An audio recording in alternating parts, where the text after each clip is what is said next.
जरूर हो सकता है। ब्यूरो रिपोर्ट, जी मीडिया।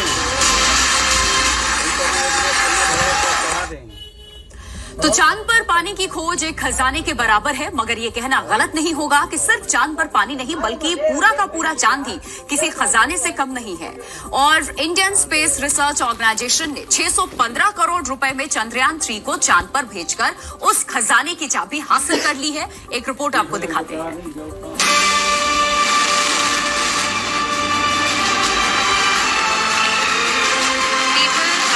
चांद पर चंद्रयान 3, अब इंडिया की चांदी।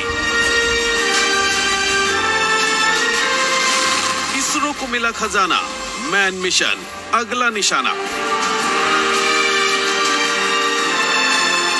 चंद्रयान 3 ने सिर्फ चांद पर कब्जा नहीं किया बल्कि उस खजाने को भी हासिल कर लिया है जो भारत और भारत की स्पेस रिसर्च ऑर्गेनाइजेशन पर धन वर्षा कर सकता है। दरअसल चंद्रयान 3 के जरिए इसरो का मकसद चांद पर सिर्फ जल, जीवन और खनिज की खोज करना नहीं है। दरअसल चांद पर जानकारियों का असीम भंडार है जो साइंटिफिक रिसर्च के लिहाज से बेशकीमती है। और यही जानकारी का भंडार इसरो के लिए दुनिया भर के खजाने के द्वार खोल देगा। आपको बता दें, स्पेस मिशन के जरिए दुनिया भर के वैज्ञानिक कई फायदे उठा रहे हैं, जिसमें सैटेलाइट इमेजिंग, पोजिशनिंग और नेविगेशन डेटा शामिल है।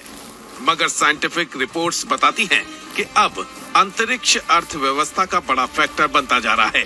यही वजह है कि सिर्फ भारत ही नहीं बल्कि अंतरिक्ष की तरफ बढ़ रहे अमेरिका, चीन और रूस जैसे तमाम देश चांद पर पैर जमाना चाहते हैं। और अब चूंकि भारत चांद के दक्षिणी ध्रुव पर पहुंचने वाला इकलौता देश बन गया है, इस लिहाज से चंद्रयान 3 की सफलता अंतरिक्ष के क्षेत्र में नई तकनीक और जानकारी का वो खजाना है जिसके जरिए भारत की स्पेस इकोनॉमी को बढ़ावा मिलना तय है।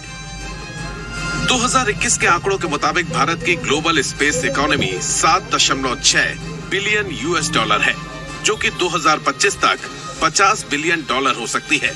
वहीं ग्लोबल मार्केट में इंडियन स्पेस का हिस्सा महज 2% है, लेकिन मिशन चंद्रयान 3 की सफलता के बाद 2030 तक इसके 9% होने की उम्मीद है।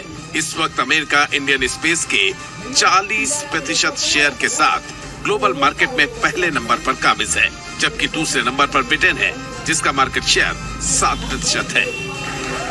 मगर चंद्रयान 3 की कामयाबी के बाद दुनिया की बड़ी ताकतें और अमेज़न जैसी कंपनियां अब भारतीय स्पेस रिसर्च ऑर्गेनाइजेशन इसरो से डील कर सकती हैं, जिससे देश का खजाना भी भरेगा।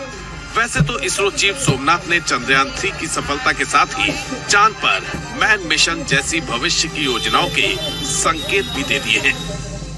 गगनयान का कई लॉन्चेस होंगे। पहला लॉन्च होगा सितंबर अक्टूबर तरह, उसके बाद दिसंबर जनवरी में भी। तो क्या 2025 तक हम अंतरिक्ष में पहुंचा पाएंगे गगनयान को? Sure we will be able to reach. हम जाएंगे भारतीय एक दिन चंद्रमा पर, और एस्ट्रोनॉट्स है जो गगनयान में जाएगा, और हमने जो ह्यूमन स्पेस फ्लाइट कैपेबिलिटीज हम बनाते हैं इसके तरफ से, और हमारे जो गाइडेंस प्रोग्राम है मून जाने तक का, इसके वजह से हमको एक दिन Indians will go to moon. ISRO chief का ये बयान चांद पर उस ऐतिहासिक सफलता के बाद आया जिसने दुनिया की बड़ी बड़ी स्पेस एजेंसियों के सामने इसरो की ताकत का सबूत पेश किया है। इसरो ने साबित कर दिया कि सधे और संयमित कदमों से हर सफलता हासिल की जा सकती है। और अब अंतरिक्ष में इसरो के यही बढ़ते कदम भारत की अर्थव्यवस्था ने कल भारत की शक्ति महसूस की। उन्होंने चांद पर भारत की छाप देखी। चंद्रयान 3 ने जब चांद के दक्षिणी ध्रुव पर लैंड किया तो दुनिया पहले हैरान हुई, लेकिन उसके बाद जब प्रज्ञान बाहर निकलकर चांद की जमीन पर अशोक स्तंभ और इसरो की छाप छोड़ते हुए आगे बढ़ा, तो उस चिन्ह ने दुनिया को अंतरिक्ष की नई महाशक्ति भारत से मिलवाया। कल शाम 6:04 पर चंद्रयान 3 के लैंडर विक्रम ने चंद्रमा की जमीन को छुआ। अब उससे बाहर निकला रोवर प्रज्ञान अपने हिस्से का मिशन पूरा करने के लिए चल पड़ा है। इसकी कुछ तस्वीरें सामने आई हैं। ये रोवर प्रज्ञान की तस्वीर है जो लैंडर विक्रम से निकलकर चांद की जमीन की ओर बढ़ रहा है। रोवर से चांद की जमीन कैसी दिखी, वो तस्वीरें आप खुद देखिए। यही नहीं, रोवर के पहियों पर अशोक स्तंभ और इसरो का चिन्ह है। जिसकी छाप कुछ इस तरह से चांद की जमीन पर नजर आ रही है। 6 पहियों और 26 किलो वजनी रोवर प्रज्ञान ने चंद्रमा की सतह पर घूमना शुरू कर दिया है। चांद की सतह पर आते ही रोवर ने सबसे पहले अपने सोलर पैनल को खोला ताकि वो सूर्य की रोशनी से चार्ज होता रहे। रोवर प्रज्ञान 1 सेंटीमीटर प्रति सेकंड की रफ्तार से चल रहा है। वो अपने आसपास की सभी चीजों को स्कैन करता जा रहा है। चांद की जमीन और उस पर दिखने वाली चीजों को स्कैन करने के लिए रोवर प्रज्ञान में नेविगेशन कैमरा लगाया गया है। रोवर प्रज्ञान अगले लगभग 12 दिनों में करीब 500 मीटर की दूरी तय करेगा। प्रज्ञान में 2 तरह के पेलोड लगे हुए हैं जो पानी और कीमती धातुओं को तलाशेंगे। रोवर प्रज्ञान चांद से जुड़े कई तरह का डेटा इकट्ठा करेगा जिसे पहले वो लैंडर विक्रम को भेजेगा। लैंडर विक्रम इस डेटा को चांद के ऑर्बिट में घूम रहे चंद्रयान 2 के ऑर्बिटर को भेजेगा। चंद्रयान 2 का ऑर्बिटर इस डेटा को पृथ्वी तक भेजेगा। चंद्रयान 3 मिशन का सबसे महत्वपूर्ण काम अब शुरू हुआ है। सबसे बड़ा काम है चंद्रमा पर पानी की तलाश को आगे बढ़ाना, जिसके संकेत वर्ष 2008 में चंद्रयान 1 से मिले थे। लैंडर विक्रम और रोवर प्रज्ञान दोनों अपना अपना रिसर्च शुरू कर चुके हैं। जिन उपकरणों की मदद से ये रिसर्च शुरू हो रही है उसे वैज्ञानिक अपनी भाषा में पेलोड कहते हैं। लैंडर विक्रम में 3 पेलोड और रोवर प्रज्ञान में 2 पेलोड लगे हुए हैं। सबसे पहले तो हम आपको लैंडर विक्रम में लगे पेलोड के बारे में बताना चाहते हैं। लैंडर विक्रम में 3 पेलोड लगे हुए हैं। उसमें पहला है रंभा यानी radio anatomy of moon bound hyper sensitive ionosphere and atmosphere. ये पेलोड चांद की सतह पर सूरज से आने वाले प्लाज्मा कणों के घनत्व, मात्रा और बदलाव की जांच करेगा। दूसरा पेलोड है चास्टे यानी चंद्रा सरफेस थर्मोफिजिकल एक्सपेरिमेंट। ये चांद के सतह के तापमान की जांच करेगा।